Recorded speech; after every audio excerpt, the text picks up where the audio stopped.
All right, guys, thank you so much for joining What's the 411. I am super excited. I hope you guys had a fabulous week. Yesterday was Mother's Day for all of those who celebrate Mother's Day. Make sure you guys are celebrating the women in your life, whether you're an auntie, sister, cousin, mom, any of that good stuff, just love on the women in our lives and then love on your children as well because without them, we would not be parents. We would not be moms, right? So, anyways, I hope you guys had a good day and a good week. It's supposed to be really nice, the weather coming up this week. So, I'm excited because, it's about time. But without further ado, I'm excited to have our special guest, Princess Ford, here with us today to really give us the full scoop on her journey. So go ahead, girl, introduce yourself, let everybody know who you are and all the great things that you're doing. Hey guys, my name is Princess Ford. Thank you for tuning in. I am super excited to be on this platform tonight and to share my experience, share my journey with you guys. So first, let me just get it out of the way because I know some of you guys know I am the daughter of the late Louis Rankin. Uh, he passed away in 2019 in a car accident, but he was one of the first Jamaican artists to make it out of Jamaica and to Hollywood in the movie Shatas and Belly, and doing a lot of different work with many artists, as well as he turned Toronto Raptors name into Rapchas. That's now in the the Urban English Dictionary. So that is my father. Um, I'm also a entrepreneur. I run a nonprofit organization. I do also have a 9 to 5 and 2 kids, but that's a little bit about me in a nutshell. All right, all right. Well, talk to us about being the daughter of this legend, okay? RIP to him. He was a great, great man who definitely made a way out here and showed us so many different things with his vibes, the way about him. But talk to us about being his daughter. So I grew up, and I've just shared this story before. I actually didn't know he was my father. I did not know for many, many years, growing up in a single parent household. They had their issues, and my mom decided at a certain age I wasn't going to be around him anymore. And I don't blame her for that, but I've always wanted to be an actor. I was nominated as the best improv in my high school in Woodbridge. And I didn't know why until I met him. I was like, oh, this is why this is why acting is in my blood. I was like, oh, this is why I'm always drawn to entertainment. And honestly, he moved to the States for many, many years. That's why I didn't see him. That's why I wasn't around like that. And he didn't come back um, until I was about 21. I'm in my 30s now. And when he came back, he came looking for me. So my mom, as extra as she is, and she'll laugh when she sees this, saw that he was doing a show. And so she called him, and the promoter was like, I don't know who you're talking about, and came off the phone. And immediately he called back because he told the promoter, he told us the story. He was like, what? I'm a baby mother. I'm a baby mother. Call her back. What do you mean? And so it was so funny. And he was like, where's my child? Where's my daughter? I need to see her. I'm 21 at this point. And some people, this saying emotional damage, yeah. At the age of 21, figuring out that my dad is a legend. My dad is an icon, right? And I was like, wow. And so I went to meet him. He said he wanted to meet me. And I said, okay. And I called him his full name. His name is Leonard Ford. And I was like, okay, Leonard. And he's like, "Can you call me Louis?" I said, "No, Leonard." I was very rude. And then I circled around him. I looked him up and down. I was like, "Oh, now I know where I got my nose from. I've wondered my whole life." And I mean, it's had its ups and downs, but it's been for the most part very great. He definitely imparted a lot of wisdom in the short years because he died 10 years later. Um, and I got to meet all my siblings. They all actually knew about me. And so they're like, oh, welcome back, welcome home. It was really funny. And we're still very connected to today. So, That's awesome. It's good. And we in the Black community know all about, the disconnect sometimes. So it happens. But at the end of the day, it's always nice to hear that the family has embraced you. They all knew about you. And deep down inside, he was always checking for you. So that's all that really matters. You know what I mean? yes, Yeah. definitely. I agree. And then to hear, because I met a lot of them when he passed, and some of the other children's mother was like, oh, this is who he compared my daughter to. He always said that you guys looked alike, because I was around him until I was about 6 years old. I was around the family. I just can't remember it until they had a falling out, and my mom did what she had to do. But it was amazing. That's beautiful. That's beautiful. And so you've done a lot of work and even created a scholarship around your dad. Talk to us about that. I did. I believe that legends never die. I believe that they leave a legacy, and I am a part of his legacy. And so I created this scholarship just to keep his legacy alive, to keep his name alive. I believe that far too often, like, he was an actor, so he made money from you guys, from the community, right? And so my vision actually while he was alive was to start a Louis Rankin Foundation while he was alive. Because I was like, Daddy, you better give back to the community. Um, so let's figure out a way. And unfortunately, he passed away in the midst of it. And it's funny because I have never shared that part of the story. I never shared that I was actually in conversations with my dad about starting his Louis Rankin Foundation so that he can give back. And we're going to do a whole backpack drive. Louis gives back to the kids and everything. And then a couple months after, he passed away. Um, but yeah, so I created this to keep his memory alive and to give back to the community, because he took from the community with, his acting, with everything and stuff like that, in that sense. So I wanted to give back in honor and memory of him. Very beautiful, very beautiful.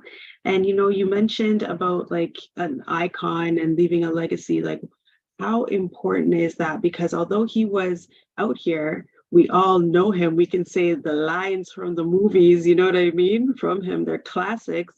But even yourself, and there's other individuals out here that are living their day to day, and they are leaving their legacy behind, and they are icons in their own way. Talk to us about how important um, leaving that legacy is. Well, my dad, one of his sayings, no, two that I really stand on, he would classify pimp as personally I motivate people. And I was like, okay, I like that. And every ghetto youth is a star. And I was like, wow. So for him, there was so much. He learned so much, and he wanted to impart so much more other than his acting. Like, he was working on some other stuff. So it's very important, the name that you leave behind, right? Because your name can unlock doors. Even in death, it can unlock doors. And I've seen that where my dad is concerned, that specific artists like Sprague Benz, Foxy Brown, they've reached out to me. Foxy was like, "You need to share your story," and I was like, "Mm-mm. You need to write your book." I'm like, "Mm-mm." No, and she's like, "You have to, because he's an icon and everyone needs to know." So when he was looking for me, my dad cusses, so he said a whole bunch of stuff, right? And so she was laughing, but she helped me understand how much of an icon he is. Um, because I was never really into the type of movies that he acted in. So I never ever watched it until I met him and I wanted to know a little bit more about him. So I watched his movie. I was like, oh, that's who you are? Jeez. But you know what? It worked for him.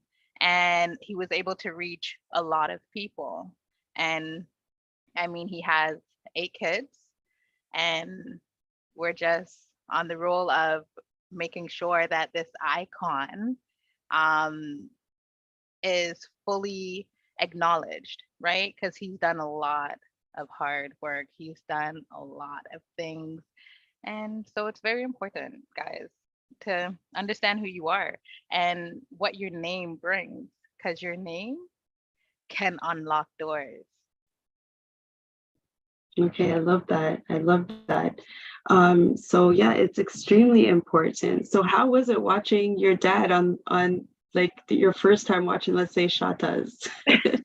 How was it? Gruesome, if I'm going to be real. I was, you know what? By that time I was in church.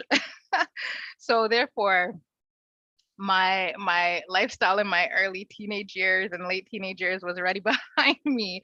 I was already baptized in church watching shatas. You can only imagine. I was like, what? Oh my gosh.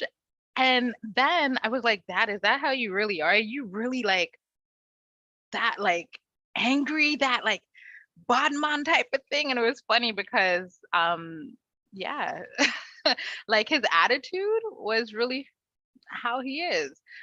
Not with everything else, but the attitude, it stuck and stung. It stuck and it stung.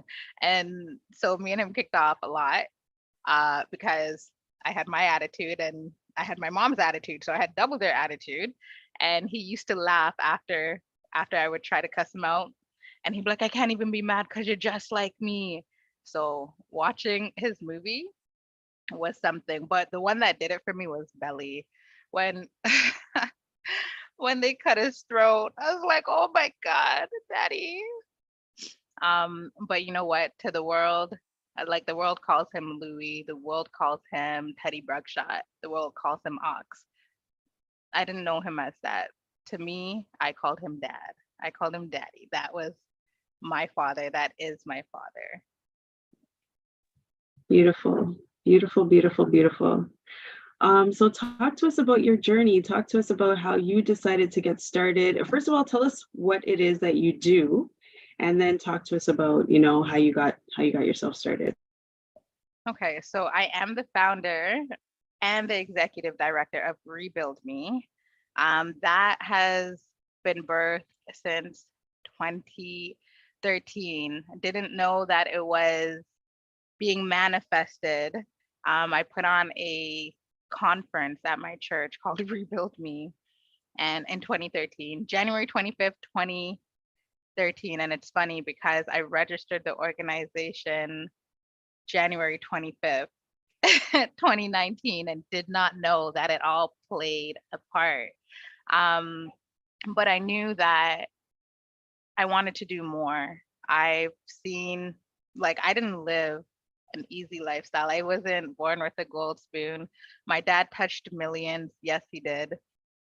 I didn't see anything of it. So it wasn't about money. It wasn't about those kind of things for me. It was about the challenges and the struggles that I faced and what helped me growing up when I went into school and seeing organizations, invest their time in me. And I wanted to do something more. So I first Rebuild Me, and I started advocating for the Black community in the schools in the region of Peel. How the advocacy part came about. So it's different. So Rebuild Me was birthed because of me wanting to give back, but the advocacy portion was birthed because of my son. Um, he had lived with his father for 5 years, and it was hard to gain meaningful employment and keep it because his father had to run up and down to school because my son was in a behavioral program, and so his father had to run back and forth from schools. And I was like, it's crazy because the education system doing all these suspension of, like, a 5-year-old, a 6-year-old, 7-year-old, that just doesn't make sense. And then they're subjecting the Black community to be on welfare and to do whatever to get money because they can't keep a job. If you're on a probationary period working and you're getting called constantly to pick up your child from school, or your kid is suspended and you don't have anyone else to watch your child, how can you keep a job? So his dad started advocating. I started advocating for him. He then came back into my care. We had moved to the region of Peel, and I had to work with the school board. It wasn't on the school level. I had to go to the big dogs. And so I started advocating for my child to make sure his education was conducive to him. Wow. So, first of all, big up yourself on that, because advocating for our children is not always that's, first of all, it's not easy. It's not easy, but it is definitely necessary. And that's how a lot of children, fall by the wayside, is because it's hard for parents to juggle the household by being out there working and dealing with any issues that our children may have. It's extremely hard. So for you to actually pick that up and start advocating is huge. Is huge, is huge. And then for other people as well, not only seeing your child that you need to advocate for, but then saying, you know what, I'm going to go above and beyond and advocate for other people's children as well, because they can't. So that's really, Exactly. it's really serious. Thank you. Honestly, like my joy is helping out another family. I've helped out several families with situations you would be like, is that really a thing? Is that what the school is really saying is a situation? Um, and I've seen where I've spoken to certain people in the schools, and I was like, listen, children, they talk a lot of nonsense when they're playing games, right? When it's competitive. And so instead of suspending a child for something that they're too young to even understand about discrimination and all these kind of stuff right now and the severity of it, um, why don't you take this as an education or a learning curve and educate them on the words that they say? And so that child actually did not get suspended as to what the school wanted, but they took that specific class where they heard the little chatters and they took it to educate everybody instead of singling out a Black child because it was a bunch of different cultures going back and forth with their word, but only the Black child was singled out. It just did not make sense to me. And even this, even the professor also did their discrimination as well. And I was like, you're singling out a student for something that you just did. How does that work? So that's my passion. That's my joy. Like I will get a last minute call like, hey, I have a meeting tomorrow. Are you able to come and just sit in and whatever? Because of my name. When I said your name unlocks doors, when certain schools and superintendents, they hear, oh, you're working with Princess. Maybe we should just hear what's going on and tone it down a little. So it's funny because the principals don't know who I am because I don't work on the principals level. Some principals know, but when the superintendent was like, "Who's coming, guys? Chill out. No, no, no. We ain't gonna deal with this one. No, no, no." But I do believe in bringing balance, right? It's bringing balance with the education system. It's connecting the community, the individuals, the families, and the education system to make sure that our kids are getting appropriate and proper educational services. So So what are some of the challenges you see like that are happening right now in our community with our children? in terms of on the education side, I would say it's on both sides. There is lack of respect on both sides. Um, I got a call the other day about people, teachers, professors swearing and at their students, but in like a coaching game. No, you don't do that. It doesn't matter where the child comes from, right? You don't do those kind of things. But then I've also got, calls where, like, because I speak to this school. right? Once you give me that permission to get information, the school also gives me information. So I see it on both sides. There's a lack of respect on both sides. Um, Oftentimes, our kids do go to school and don't act the same way that they act at home. I've I've heard a child tell me that today. They're like, kind of thing. I'm different when I'm home, kind of thing, right? So I think it's more on that, and I feel like everyone is trying to stand stand out, but also fit in where the children are concerned. And then for the schooling, there's not enough programs. There's not enough things to keep our children attentive, and they're not learning about themselves, right? So there's not enough in the schools pertaining to that, or there's only a handful of teachers that actually really invest and care. It is extremely sad, but what you're saying is 100%, and I always encourage, even in my own children's school, like if I see parents, I'm like, get on the PTA committee, go to all the little meetings that you can, get as involved as you can in your child's education, because once those teachers know that you are a part of every little thing, that you are interested in finding stuff out, like you're on the meetings, they're less likely to really mess with your kid. You know what I mean? Like they're gonna be I'm like, gonna yeah, Yeah, I'm gonna second that. Honestly, I would encourage every parent, if you can, to go to the open house. Introduce yourself to the teacher. I'm gonna quickly share the other day with my son. One of his teachers called me, and his teacher is background is that Trinidadian, right? So I was like, okay. So he called me about my son, and the schoolwork and stuff like that. I was like, well, listen, sir, I call the school all the time, and I was told that everything was okay. So now you're telling me he's missing an assignment. What's going on here? Where's the lack of communication? I'm not an absent parent. I'm very active in my son's education. And so I'm not a pushover. You're not going to call me with nonsense. I don't care who you are, because I have been very active. So if I'm giving information and thinking that everything's going great, I'm not sitting over my child to make sure that homework gets submitted, because when I call on a weekly basis, I'm told that it's done.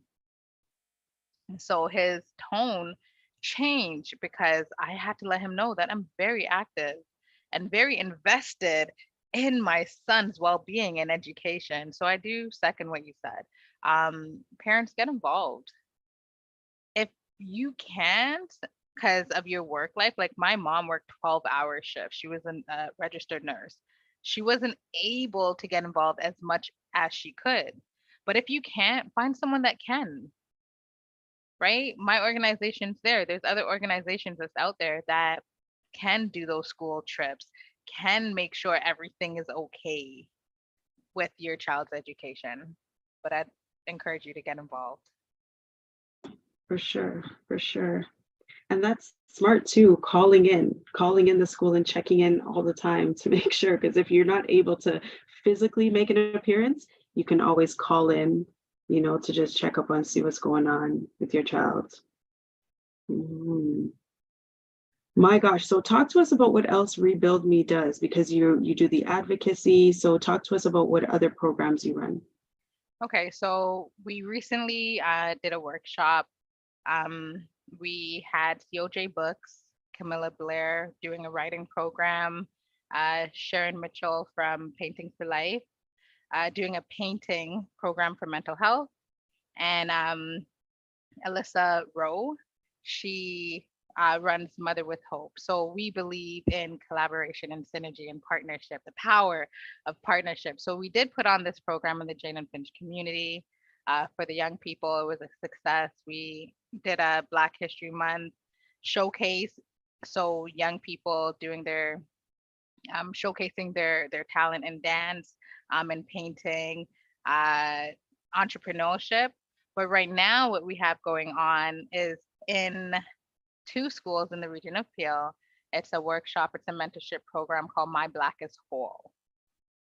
And so, sorry, one moment. Yeah. So we had reached our capacity of numbers of students um, and exceeded it. So I'm excited, but I'm also upset because I told the school, hey, only a certain amount. So I said, y'all tricked me. Um, y'all tricked me. And so, the superintendent, the principals, they'll all laugh. They're like, oh, well, I thought, because they know I'm not going to turn anyone away after the fact. And I said, okay, but My Black is Whole, it's teaching our Black children, what does it mean to be whole, right? It's a holistic approach. What does it mean to be whole? We have Carlotta from Archangel's Dance Academy. She's working alongside of with us and teaching the young people different forms of expression through dance. And COJ Books, again, she's doing a writing program with them so that they can learn how to put their pain to paper and potentially find their purpose. So whether it's a paragraph, whether it's poetry or a book, she's teaching them that. And we have Elaine from Ghetto Stories getting higher education to teach others on board, and Natalie from YDD Events and Women with Purpose and Passion.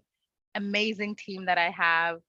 We are in the schools in Williams Parkway and in North Park right now because I had to, when they try to throw in a third school, I was like, chill out, maybe next year. Um, but you got to know your limits, and you got to know, because you don't want a whole bunch of numbers and can't reach nobody, right? It's not about that for me. It's about changing the trajectory, changing the mindset of our young people to understand that they are born leaders. Being a leader is their birthright. So that's the program we have going on now. And then we do have a summer program coming up called Entrepreneurship for Engagement, starting in July. Registrations are opening soon. It's teaching young people how to be entrepreneurs. So we are in partnership with Afro-Caribbean Business Network, Ryan Knight, from ACBN. Like I said, I believe in synergy, the power of partnership. I don't need to do anything by myself. Who I can reach, they can't reach. Who they can reach, I may not be able to reach. So why not work together? So we are doing this program starting in July, as well with KM Luxury Auto Detailing. They're gonna teach our young people how to do auto detailing and start their own car detailing business throughout the summer. Oh, geez, I gotta come by. I need my car details. Hi. That is so good. No, that's important because our kids need to know that, as you said, they have greatness within them. They are born to be great, and all these things, how we plug into them is really important. So I love that. So talk to us about the significance of what you're doing. What type of message are you really trying to show these young people for their tomorrow, not only just for today, but for their future? Honestly, I want to start with saying that it costs about $120,000 a year to keep one person in jail, and about 300 and something thousand for one person in the hospital. There's so much money invested in those things, and not our youth, not our young people, not in programs that help them with development, not in programs that keep them off of the street. Like, so for me, it's important about this type of investment in our youth to make sure they are not subjected to the streets, to make sure that they have education, that they have a chance at post-secondary, they have a chance at becoming business owners. For example, like I do work with the Black community. That is my sole focus. And the Black community has the youngest age demographic, like the majority out of all ethnicity, out of all race right now. So that shows us our future workforce is predominantly the Black culture. To me, I could give it a round of applause, but I can also be scared because if we ain't imparting values in our youth, what is our future going to look like? Right? And I mean, so that's why it's so important. The work that all of us is doing in the community leaders, it's extremely important because at the end of the day, they are our future. Agreed. Definitely, I agree. So talk to us about how we can become involved. If somebody wanted to volunteer their time, if they have a student or a child, sorry, that is interested in joining one of your programs, how do we get involved? You can definitely come on the website, www.rebuildme.ca. There you can fill out a contact me form, or you can give us a call, 647-619-4696, or send an email at empowered@rebuildme.ca. If you have a student in the region of Peel and is attending the Peel District, like under the Peel District School Board banner, and think that this program would be something that they want in their school, they can reach out as well. They can reach out to their principals. We actually have, I went to a Black Excellence Symposium on Saturday, and a few principals was like, hey, I heard about this program. How can we have it here? Right? So definitely your support. If you're a student, if your child wants to get involved, they can. They can volunteer. We give volunteer hours as well, because going into high school, you need that 40 hours. So if you're in grade 8, going into the summer, about to hit grade 9 in September, start your volunteer hours early so that you don't have to worry about it throughout your whole high school experience. That is super cool. Very, very good. So talk to us about, as parents and guardians, how we can support our children when it comes to any issues that they may be facing, because sometimes, it's hard for us as parents too. We've got a lot of things on our plate as well. But how do we support our children authentically? Honestly, I would say it's hard, but be patient. We lack patience sometimes when it comes to our kids. I do. I know I do. So if you don't, wow, kudos to you. But I mean, I'm more patient. I have 2 kids, a boy and a girl, and I'm more patient with my daughter than I am with my son. Um, but to be patient and pick your battles, pick your fight, right? If they're doing excellent in certain areas, praise them for that. Because oftentimes, they hear negative. They go out in the streets and they hear negative, right? Changing the narrative is so important. So words that you speak over your child, but also let them know that you're involved with the school. And so therefore, you're not a pushover parent. You will find out what's going on. Um, and be like, hey, I have your principal's cell phone number on speed dial, so don't play. And just let them know, because they may not understand it now, but they will understand it later, and they'll respect it. And that is the truth. As they get older, they'll definitely, be able to understand and appreciate, all the work and having that principal's number on speed dial. But talk to us about your why. Why are you doing this, and why do you keep getting up every day and plugging in to help support the community? So for me, my why stems from the age of 7. So I don't remember a lot of things age 6 and onwards, hence why I didn't remember Louis as my dad. Because if I remembered, I would have been out there in Brooklyn, being in movies and acting a fool. But age 7, living at my mom's house in Scarborough, we were like robbed at gunpoint. So at the age of 7, I was held at gunpoint. Half my family was tied up in the other room, as with my grandfather. Um, and so that's that's my reason why, because it triggered me to become something and someone that I wasn't growing up. I was very angry, and it showed in my actions. It showed in the way that I dealt with people. And so I went to school. I'm a paralegal graduate and a social service worker graduate. And it was in 2019, no, 2020, the beginning of 2020, that I sat with a computer in front of me with access to case details, and I pulled up my own case. That happened when I was 7, and I sat face to face with reality, and I cried in class. And my teacher said, "Are you okay?" And I told her, "I'm reading my story."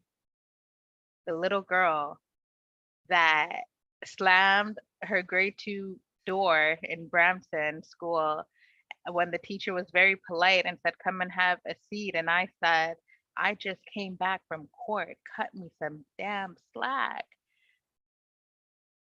I'm 7. What am I doing talking like that?" Right? So it triggered me. So that was my why, to see that, you know what, there's a lot of things that happen in our childhood that we don't ever speak about, or we black it out and don't remember it. And then our actions is showing it.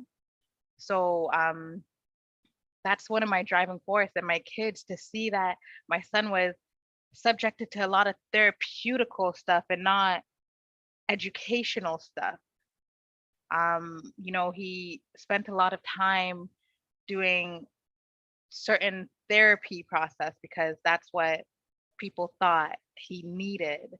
Right. And so when you don't have a parent that is active or that is educated to know, like, that this shouldn't be it, their kids are subjected to some things and you just let it slide. You don't. So my kids are definitely my reason why, and my mother, to see that she went through so much, to see what her kids, I'm the last child of 5 kids and the only girl, and to see what she went through.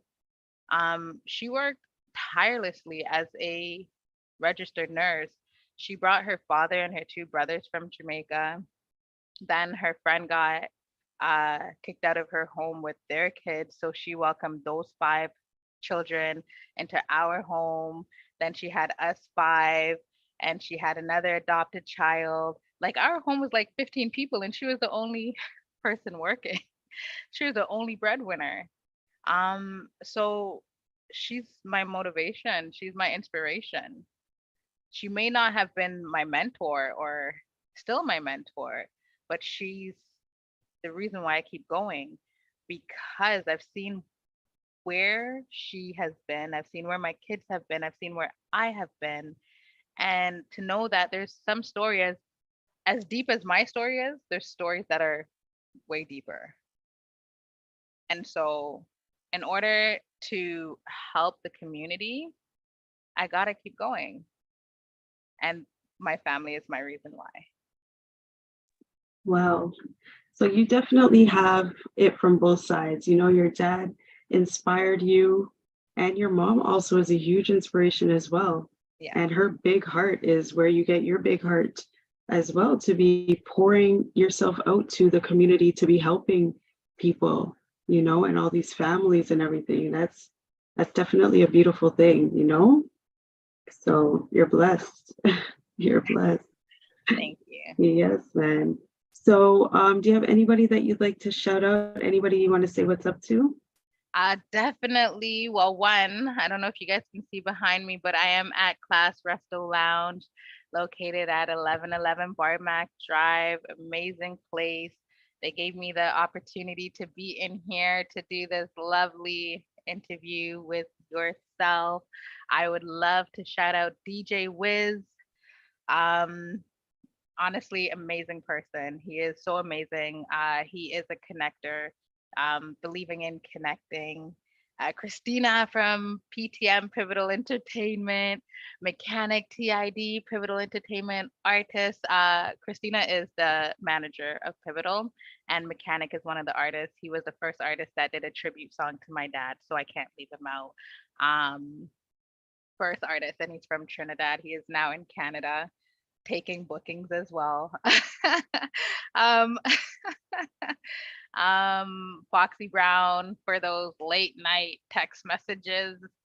I was like, do artists not sleep? It was so funny. Like, what are you doing up at 2, 3, 4, 5? But she was responding to me. I think she took me as her daughter for a season. Sprague Benz, my dad's family, my family, my mother, CNC Development. She is the executive director and founder of that. She does arts and entertainment. And my mentors. I have church mentors, but they are my life mentors. They have gotten me through some stuff. You have to understand whose legs or whose shoulders you're standing on or whose legs you're using right now, because sometimes you're just too weak to carry on, but there's some people carrying you. And so one of those people for me was and still is Althea Eldemeyer. So she's Tia by Designs and First Class Toronto. She's a hairstylist. As you can see, bigger up. And my pastor, John C. Taylor, the person that preached me into where I'm at now. From the age of 17, I joined Light and Life Ministries.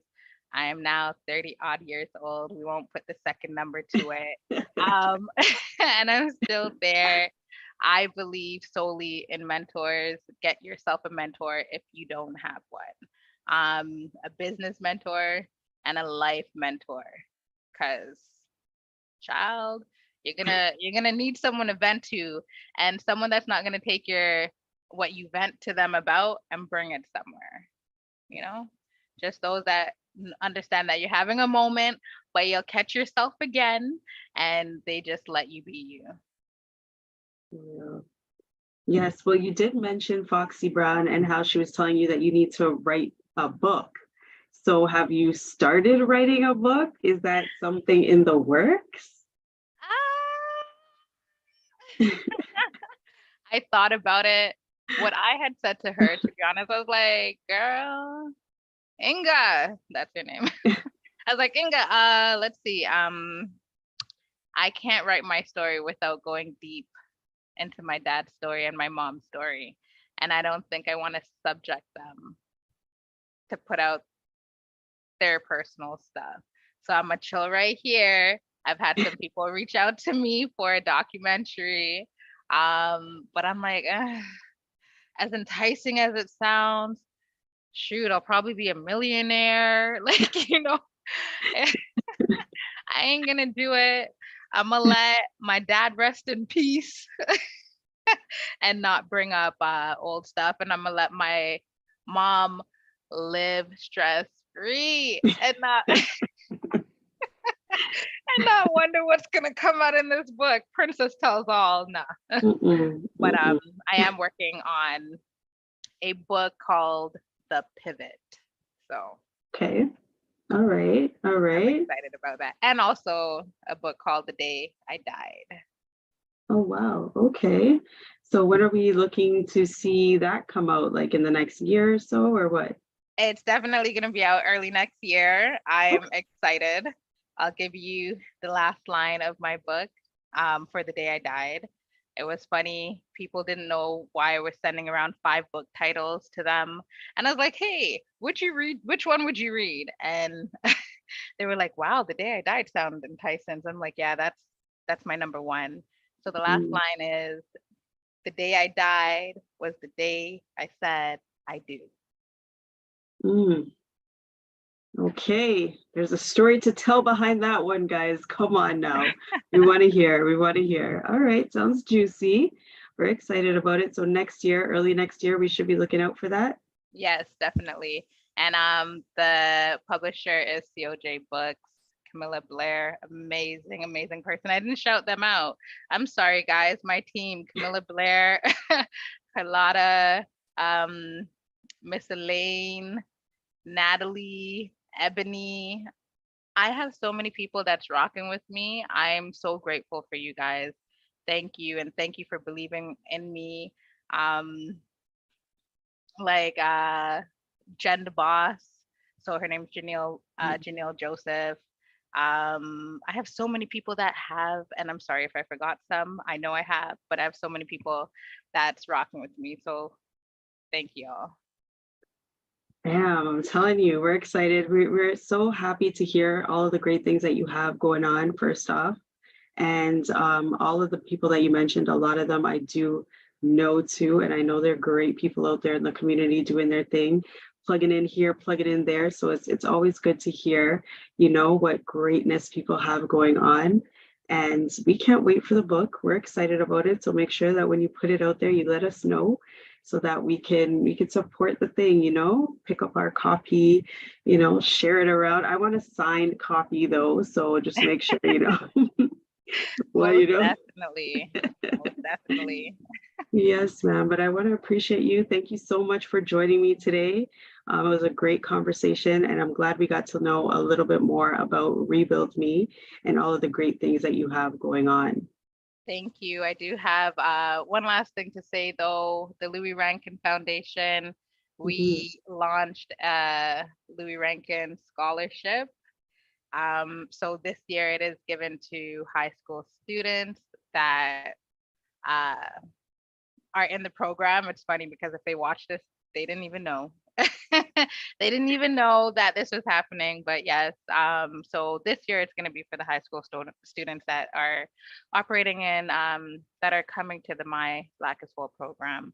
But next year it will be open to the community, those that identify as Black, those that, so this is a scholarship for the Black community. I believe that we need some tangible things in our community, and those that have been affected by gun violence, overcoming obstacles. This scholarship is for you. Of course, there's an application period that's going to open up. There's going to be some things that you have to share, but you know, stay tuned for that. I'm really excited. It's the Louis Rankin Memorial Scholarship. Beautiful, beautiful. And so usually I always ask if you have like a quote or something special that you want to leave us with, like some last words of motivation or inspiration. Definitely, I would have to say, remember who you are. Know who you are. You're born to be great. You're not like you're born. Leadership is your birthright. You're born to be great. And for years, I've been saying that success is a decision and failure is not an option. So don't choose to fail. Keep going, keep pushing, keep striving for better because better is coming. Turn. Like if you don't like the direction you're facing right now, if you don't like the view right now, all you got to do is pivot. Mm. Okay, so if you heard it here first, all right? Book coming out next year, and you were born to succeed, right? So remember who you are. Leadership is your birthright, all right? She's just spitting bare gems on us today. We cannot leave without, you know, taking them all in and understanding that we got greatness within us, right? Thank you so much. I appreciate you. I'm looking forward to the book and all of the other great things that you have going on. All right. Thank you. I appreciate you too. No problem. All right, Bye, guys, thank you guys. so much for joining. I appreciate you guys for tuning in. And I want to make sure that you guys are going to join me next week as well. I do believe actually next week is a holiday. So I think I'm off next week. So we're not working next week. Everybody's on a break. We're all on a holiday, but the weekend after, we are definitely going to be back in full effect. All right. It's May 2-4 weekend. And so we're excited about May 2 weekend. We're just excited about it all. All right, guys. So thank you so much for joining. I appreciate you. This is What's the 411, where everybody's story matters.